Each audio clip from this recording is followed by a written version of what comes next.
अस्सलामु अलैकुम वरहमतुल्लाहि वबरकातुहू।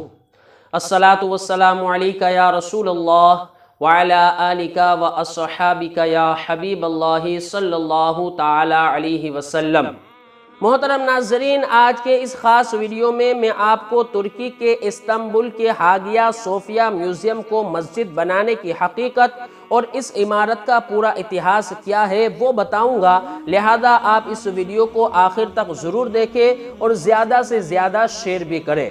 मोहतरम नाज़रीन, तुर्की के इस्तांबुल के हागिया सोफिया म्यूज़ियम को दोबारा मस्जिद में बदलने का आदेश दे दिया गया है। गुज़िश्ता जुमा को तुर्की की एक अदालत ने इस म्यूज़ियम को मस्जिद बनाने के लिए फ़ैसला दिया है।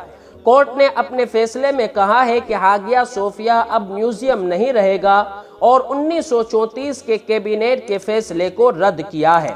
1500 साल पुरानी ये विश्व विरासत है।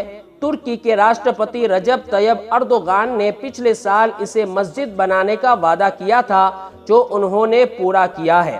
1500 साल पुरानी इस विरासत को पहले मस्जिद, फिर म्यूज़ियम और अब एक बार फिर मस्जिद बनाने का फैसला किया गया है। जब उस्मानिया सल्तनत ने 1453 में कुस्तुनतुनिया, जिसे आज इस्तांबुल कहा जाता है, शहर पर कब्जा किया, तब इस इमारत के चर्च को मस्जिद बना दिया गया था। इस्तांबुल में बने ग्रीक शैली की इस खूबसूरत इमारत को स्थापत्य कला का अनोखा नमूना माना जाता है, जिसने दुनिया भर की बड़ी बड़ी इमारतों की डिज़ाइन पर अपनी छाप छोड़ी है। आइए इसका मुख्तसर इतिहास जानते हैं। गुंबदों वाली ये ऐतिहासिक इमारत जो तुर्की के मशहूर शहर इस्तांबुल में है, जो बोस्फोरस नदी के किनारे है। बोस्फोरस वो नदी है जो यूरोप और एशिया की सरहद तय करती है। इस नदी के पूर्व की तरफ एशिया और पश्चिम की तरफ यूरोप है। इस नदी के किनारे सन ईस्वी 532 में एक भव्य इमारत बनाने का आदेश दिया गया। यानी हमारे आका हुजूर सल्लल्लाहु अलैहि वसल्लम की विलादत से तकरीबन 40 साल पहले इस इमारत को बनाने का काम शुरू किया गया। उस दिनों इस्तांबुल को कॉन्स्टेंटिनोपोलिया, जिसे इस्लामिक किताबों में कुस्तुनतुनिया कहा जाता है, इस नाम से जाना जाता था। इस शानदार इमारत को बनाने के लिए दूर दूर से निर्माण सामग्री और इंजीनियर को लाया गया था और ये तुर्की के सबसे मशहूर और लोकप्रिय पर्यटन स्थलों में से एक है, जिसे देखने के लिए तुर्की के लोग ही नहीं बल्कि दुनिया भर के जुदा जुदा धर्म के लोग लाखों की तादाद में आते हैं। और हर साल रमज़ान शरीफ में यहाँ रोज़ाना हज़ारों लोग इफ्तार करने के लिए जमा होते हैं। ये शानदार इमारत 5 साल में बनकर 537 ईस्वी सन में मुकम्मल हुई और 1453 में सल्तनते उस्मानिया के सुल्तान महमूद ने कुस्तुनतुनिया पर कब्जा कर इसका नाम इस्तांबुल कर दिया और उसके ही हुक्म से इसकी मरम्मत कराई गई और मस्जिद बनाई गई।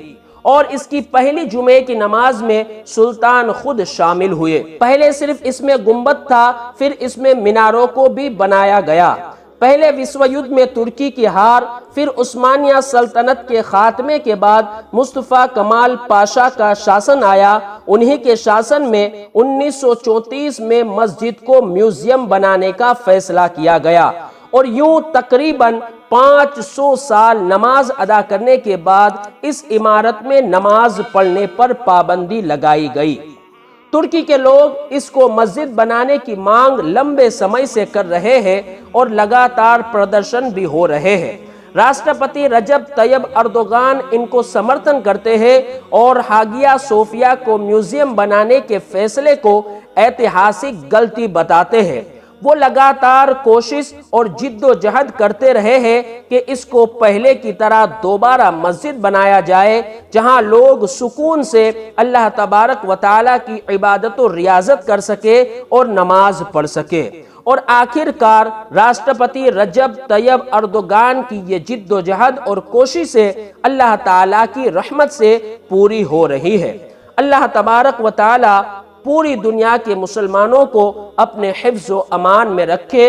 आमीन बिजाहिन नबील अमीन। मोहतरम नाजरीन, इस वीडियो को आप दिल से लाइक करें, अपने दोस्त अहबाब और रिश्तेदार के साथ शेयर करें। अपनी नेक दुआओं से मुझे कमेंट के अंदर ज़रूर नवाजें, और अगर चैनल पर नए हैं तो इसे सब्सक्राइब करके बेल के आइकन को भी ज़रूर प्रेस कर दें। अब मुझे इजाज़त दीजिए, एक नए वीडियो के साथ फिर मुलाकात होगी। अस्सलामु अलैकुम व रहमतुल्लाहि व बरकातुहू।